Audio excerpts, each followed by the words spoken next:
2, 1. Hey everybody, Gary Lucas here, and I'm doing a little riff here about one of my favorite vinyl albums, and that would be the Hangman's Beautiful Daughter by the incredible string band on Elektra Records, which came out, to the best of my recollection, in June of 1968. And it was a fantastic time for music. That whole late 60s era for me is my golden age, and I always go back and listen to music there, and it's mainly timeless. And this album particularly so. I'm a big fan of the string band in every incarnation except the last few, but we'll gloss over that. And just to say what made this record so special was they had already come forward as one of the premier new folk art bands, ensembles of this British folk boom. But the album before that, which was called 5,000 Spirits or The Layers of the Onion, was compared to Sgt. Pepper, and it came out in that summer in 1967. Songwriting was so good and unusual, and they even kind of advanced on themselves with this release, Hangman's Beautiful Daughter. And just a bit of trivia here, the original working title was The Hangman's Lovely Daughter. I remember it being flagged in Hit Parader magazine, which before Rolling Stone was about the only go-to source for interesting music news. But somewhere along the way they had a change of heart, so The Hangman's Beautiful Daughter is the official title.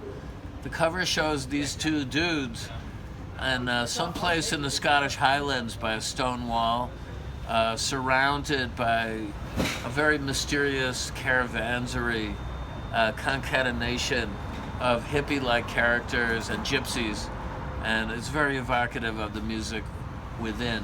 These guys more or less invented world music, actually, with amazing usage of not only stringed instruments from all over the world, but exotic percussion and flute instruments.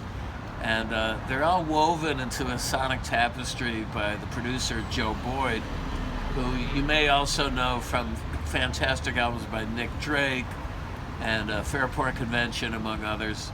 And Joe really went to town here with his producer John Wood. And so it's a sonic feast all the way through.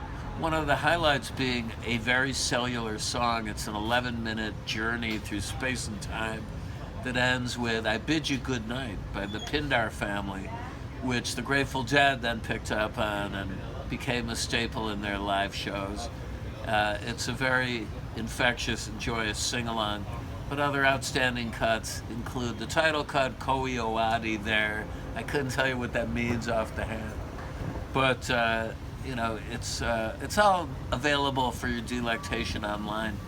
But better to get a vinyl copy of this, because analog being what it was, if you can get a pure, untouched copy, you're really in for a treat, especially for those of you who love to use headphones.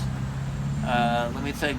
There's some great evocative music on this record. Another beautiful one is called Swift as the Wind, which is a little kid describing his nightmare ongoing to his mommy and daddy, and going in and out of dream states.